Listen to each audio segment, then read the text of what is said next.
Guys Antman the Wasp Quantumania के through हमको एक बात तो डेफिनेटली पता चल जाती है कि कैंग और जैनिस का डेफिनेटली कुछ ना कुछ लेना देना है।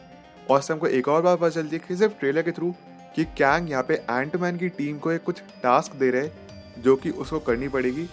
और अगर एंटमैन ने उसको सही टाइम पे कंप्लीट नहीं किया तो कैंग ऑब्वियसली बात में कुछ ना कुछ बुरा करने वाला है। लेकिन उससे बड़ा क्वेश्चन ये है कि कैंग आखिरकार क्वांटम रेल में कर के रहे या फिर क्रोनोपोलिस जो उस जगह का नाम है उसमें कर के रहे। एंड अगर वहाँ पे है भी तो फंसा कैसे, वो ट्रैप्ड कैसे है। So hi guys, welcome to another episode गिकिशी की। मेरा नाम अविनीत भारद्वाज। एंड गाइस इस वीडियो में आज यही डिस्कस करते हैं कि कैंग आखिरकार क्वांटम रेल में पहुंचा कैसे। एंड अगर वहाँ पे पहुंच भी गया तो वहाँ पे ट्रैप्ड, वहाँ पे फंसा हुआ कैसे है। एंड वहाँ से बाहर कैसे निकलेगा, क्यों निकलना चाहता है। हो सकता है गाइस इस वीडियो में कुछ स्पॉयलर्स हो। ये डेफिनेटली काफ़ी थ्योरीज पे बेस्ड है, कुछ सही भी हो सकती है, कुछ गलत भी हो सकती है। अगर आप चाहें तो इस वीडियो को कंटिन्यू करिए, नहीं तो टोटली अप टू यू, आप यहीं पे इस वीडियो को रोक सकते हैं। मैंने आपको स्पॉइलर वार्निंग दे दी है, तो सीधा आप कहानी की तरफ आगे बढ़ते हैं। तो गाइस ट्रेलर के थ्रू हमको एक बात पता चलती है कि जब यहाँ पे केसी लैंग क्वांटम रेल्म को एक्टिवेट करती है तो जैनिस उसे मना करी थी। एंड जैनिस आगे ट्रेलर में ये भी बता दी कि डेफिनेटली जानती थी कि कुछ ना कुछ खतरा है वहाँ पे। और उसने 30 साल जो क्वांटम रेल में बिताए हैं वहाँ पे डेफिनेटली उसने कुछ ना कुछ ऐसा देखा था जो कि काफ़ी ज़्यादा खतरनाक है। लेकिन उसने बात यही सोची थी कि अब मैं क्वांटम रेल से बाहर आ चुकी हूँ तो अब क्या ही फर्क पड़ता है।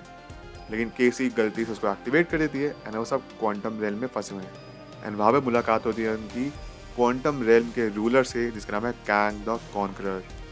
देखिए गाइस, कैंग का जो ओरिजिनल नेम है वो बताया गया नेथेनियल रिचर्ड्स और उसका जन्म हुआ था 31st सेंचुरी में। और कुछ कॉमिक्स अकॉर्डिंग ये भी है कि दरअसल में रीड रिचर्ड्स का डिसेंडेंट है ये, मतलब रीड रिचर्ड्स का पोता का पोता का पोता, ऐसे होते होते यहाँ पे Kang the conqueror Nathaniel Richards पैदा हुआ। लेकिन क्वेश्चन तो यही है ना कि वो क्वांटम रेल में कर क्या रहे और क्वांटम रेल से वो बाहर क्यों नहीं आया। बाहर नहीं आया तो उसका मतलब वो फंसा हुआ है। तो कैसे अगर ट्रेलर ब्रेकडाउन के थ्रू हम थोड़ा गौर फरमाते तो पता चलता है कि दरअसल में केसी को शायद उसने किडनैप कर लिया अपने पास। एंड वो स्कॉट और उसकी टीम से कह रहे कि मेरे लिए कुछ एक डिवाइस लेके आओ, और अगर तुम डिवाइस को सही टाइम पे लेके आ जाओगे तो मैं केसी को छोड़ दूंगा, नहीं तो तुम्हारे साथ और केसी दोनों का काफी बुरा करूंगा। वैसे कैंग अपने आपको यही बताएगा कि मैं सबसे अच्छा वेरिएंट हूँ। कैंग सी कमाल की बात यह है कि आप जिस भी कैंग से मिलोगे वो अपनी सिर्फ तारीफ ही करेगा और ये कहेगा कि मैं बेस्ट वर्जन हूँ। बट एनीवे, तो सबसे पहले डिस्कस करते हैं कि कैंग आखिरकार क्वांटम रेल में पहुंचा कैसे। तो गाइस ऐसा बताया जा रहा है कि क्रोनोपोलिस जो पूरा सिटी है या फिर जो क्वांटम रेल है ना पूरा, ये मल्टीवर्स का एक नेक्सस पॉइंट है। नेक्सस पॉइंट जहाँ पे अलग अलग यूनिवर्स एक साथ मर्ज होते हैं। एंड यही एक पॉइंट है जहाँ पे आप किसी भी यूनिवर्स में ट्रैवल कर सकते हैं या फिर पास्ट में ट्रैवल कर सकते हैं। एंड ऐसा कुछ हमने एंड गेम में भी देखा था, राइट? मतलब not exactly quantum realm, but Antman के थ्रू ही उनको यहाँ पे टोनी स्टार्क को समझ आया था कि वो पास्ट में ट्रैवल कर सकते हैं। बट क्या है, एंड गेम की थ्योरी काफ़ी अलग है, उसमें हम इतना नहीं पहुँचे। तो बात ये है कि क्वांटम रेल में एक एक्चुअली नेक्सस पॉइंट। अब इस बीच हमें ये देखेंगे कि कैंग जब क्वांटम रेल में पहुंचा था, नेक्सस पॉइंट पहुंचा, तो वहाँ पे उसकी टाइम चेयर है, फिर टाइम मशीन है जिसके थ्रू वो ट्रैवल करता है, टाइम ट्रैवल करता है, वो खराब हो जाती है। और इसी बीच एंटमैन 2 की जो हमने पास्ट कहानी देखी थी, हम ये देखेंगे कि जैनिस उसी टाइम पे क्वांटम रेल में पहुंच गई थी। और नेथेनियल रिचर्ड्स या फिर कैंग की जब मुलाकात हुई जैनिस के, तो जैनिस के सामने वो काफ़ी अच्छा बन के आया। उसने ये कहा कि मैं इस मुसीबत में फंस गया हूँ, प्लीज़ मेरी हेल्प करो ताकि मैं यहाँ से निकल पाऊँ। तो जैनिस ने कहा ठीक है, अब तो मेरे पास वक्त ही वक्त है, यहाँ पे फंसी हुई हूँ।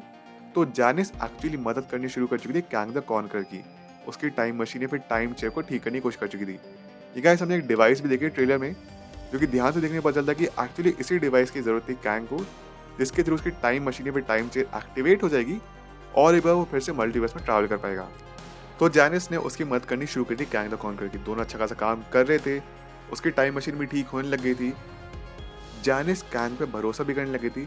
बस धीरे धीरे उस वक्त कैंग के इरादे पता चलने लगते हैं और उसको यही पता चल जाए कि दरअसल में इसके और भी बहुत सारे वेरिएंट्स हैं और सारे एक से बढ़कर एक हरामखोर हैं, सारे के सारे करप्ट हैं और सबका बस एक ही इरादा है कि मल्टीवर्स को रूल करना चाहते हैं। जितने भी यूनिवर्स एग्जिस्ट करते हैं उन सबको खत्म करके उनका राजा इफेक्ट उनका किंग बनना चाहते हैं। और इसी बीच गाइज, जैसे आपने एंटमैन 2 से पहले थोड़ी पास्ट की कहानी देखी थी ना जैनिस की, सिमिलरली हो सकता है एंटमैन 3 के स्टार्टिंग में तो I doubt it, but Antman 3 के बीच में जैनिस जब बताती है कि मैंने आप सबसे कुछ छुपा के रखा था, तो यहीं पे जैनिस एक्चुअली पास की कहानी बताएगी कि कैसे उसकी कैंग से मुलाकात हुई थी और वो कैंग की मदद कर रही थी उस टाइम मशीन को ठीक करने में। लेकिन जब उसे कैंग के इरादे पता चले तो जैनिस किस तरीके से वहाँ से भागती रही और कैंग उसे पीछे पड़ा था पूरे टाइम क्वांटम रेल में, बट वो हर बार अपनी जान बचा के भागती रही इधर से उधर कि कुछ भी हो जाए कैंग की उसकी चेयर ठीक नहीं होने देनी है। एंड उसी टाइम पे हैंक पे वहाँ पे आ गया था और जैनिस को अपने साथ बचा के ले चला। तो उस टाइम पे जैनिस को ये लगा कि कैंग का तो हिस्सा यहीं पे ख़त्म हो गया है, अब कैंग वहीं पे फंसा रहेगा। लेकिन जैनिस को ये थोड़ा ना पता था कि फ्यूचर में उसी की बेटी का बॉयफ्रेंड या हस्बैंड की बेटी, मेरे कहने का मतलब ये है होप का बॉयफ्रेंड या फिर हस्बैंड स्कॉट लैंग की बेटी केसी लैंग क्वांटम रेन को एक्टिवेट करेगी और वो सब सारे के फंस जाएंगे इस जगह पे।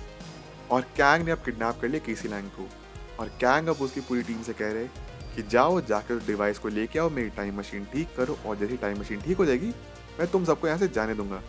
लेकिन अगर मेरी टाइम मशीन ठीक नहीं हुई तो डेफिनेटली वो केसी को मार डालेगा। तो इसलिए यहाँ पे कैंग फंस गया है क्योंकि उसके पास कोई तरीका ही नहीं कि वो मल्टीवर्स में ट्रैवल कर सके, दूसरे पॉइंट पे जा सके, क्योंकि उसकी टाइम मशीन या फिर मल्टीवर्स ट्रैवल करने वाली जो मशीन है वो खराब हुई पड़ी है। More over thing is guys, ये जो वर्जन हम कैंग का देखने वाले हैं यही होने वाले एमसीयू का मेन कैंग।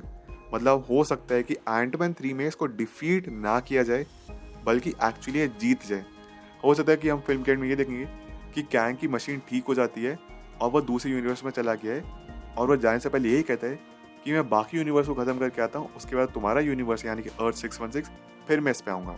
और जिनको नहीं पता गाइस, मैं ये बता दूँ आपको कि कैंग के भी जितने वेरिएंट्स हैं ना, ये भी आपस में हराम को एक दूसरे लड़ते रहते हैं क्योंकि सारे के सारे कैंग के वेरिएंट्स एक दूसरे को मार के खुद इकलौता रूलर बनना चाहते हैं मल्टीवर्स का। एंड गाइस यही है नेथेनियल रिचर्ड्स जो कि ओरिजिनल कैंग है, जो कि आयरन 3 में देखने वाले हैं। एंड इस फिल्म के एंड के मोस्ट प्रोबेबली ये बच जाएगा एंड ये एंटमैन और उसकी टीम से यही वादा करके जाता है कि मैं दोबारा ज़रूर आऊँगा। और एंटमैन और उसकी टीम और बाकी एवेंजर्स को अब यही चेतावनी देनी है, वार्निंग देनी है कि कैंग एक बड़ा खतरा आने वाला है और हम सबको प्रिपेयर करना है ऐसी मुसीबत से लड़ने के लिए। तो इसलिए कैंग यहाँ पे फंस गया था क्योंकि इसकी जो टाइम मशीन थी वो ख़राब हो गया और नेक्सस पॉइंट है जिसके थ्रू आप इजीली टाइम ट्रैवल करके या फिर किसी भी टाइमलाइन में किसी भी मल्टीवर्स में आप पहुँच सकते हो। और सिंस उसकी टाइम मशीन ख़राब थी तो वहीं पे फंसा रह गया था। लेकिन अब एंटमैन 3 में उसकी टाइम मशीन ठीक हो जाएगी तो वह एक बार फिर से मल्टीवर्स में ट्रैवल कर पाएगा, बाकी यूनिवर्स को ख़त्म करके आएगा और जो आखिरी यूनिवर्स बचेगा वो यही है अर्थ 616 वाला। और जब तक कैंग वापस आ रहा है सब एवेंजर्स को एक बार फिर से इकट्ठा होना पड़ेगा, प्रिपरेशन शुरू करनी पड़ेगी क्योंकि इस बार जो खतरा है गाइस वो थैनोस नहीं है जो कि big blue strong powerful alien है। इस बार एक ऐसा वेरिएंट है कि ऐसा विलन आया कैंग जिसके बहुत सारे वेरिएंट्स हैं। एक कैंग को मारोगे तो और भी कैंग निकल के आ जाएंगे। प्लस कैंग की खुद की आर्मी भी ऐसी है जो काफ़ी बड़ी होने के साथ साथ कैंग के साथ कहीं पे भी मल्टीवर्स में ट्रैवल कर सकती है। बट अगेन गाइस ये सिर्फ थ्योरी है, हो सकता है सही हो, मोस्ट प्रोबेबली सही होगी।